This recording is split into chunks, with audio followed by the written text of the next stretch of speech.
Сотни людей в Янгоне, крупнейшем городе Мьянмы, в понедельник приветствовали Папу Римского. Одни надели национальные костюмы, другие – футболки с портретами Франциска. Население страны 51 миллион человек. Большая часть из них – буддисты. Лишь 700 тысяч исповедуют католицизм. Многие часами тряслись в автобусах и поездах, чтобы увидеть понтифика. Я страшно взволнована. Не думала, что когда-либо в жизни увижу папу. Я надеюсь, что понтифик принесет мир и единение в Мьянму, и особенно среди разных народов. Одна из целей апостольского визита Папы – попытка привлечь больше внимания к проблемам рохинджа. По данным ООН, с конца августа больше 600 тысяч представителей этнического меньшинства, исповедующего ислам, вынуждены были под натиском военных бежать из Мьянмы в соседние страны и в первую очередь в Бангладеш. Люди несколько месяцев живут в палаточных лагерях, зачастую в условиях нехватки питьевой воды, продуктов и медикаментов.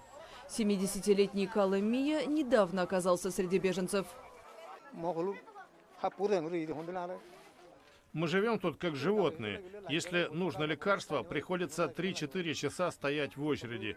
Я старик и не могу столько времени проводить на ногах.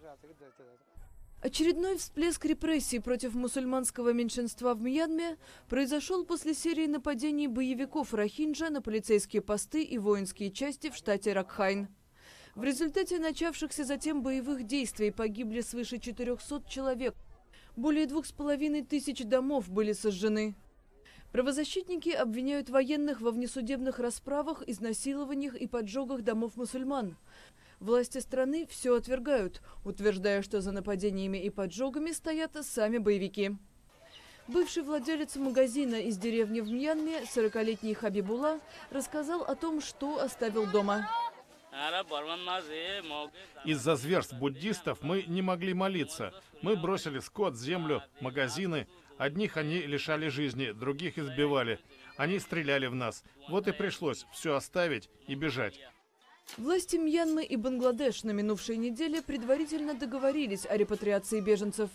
Детали этого соглашения еще предстоит проработать. Папа Римский Франциск неоднократно призывал мировое сообщество приложить больше усилий для урегулирования возникшего кризиса. Эту тему он может затронуть в разговорах с политиками во время своего 6-дневного визита. Из Мьянмы понтифик направится прямо в Бангладеш и, возможно, посетит лагеря беженцев.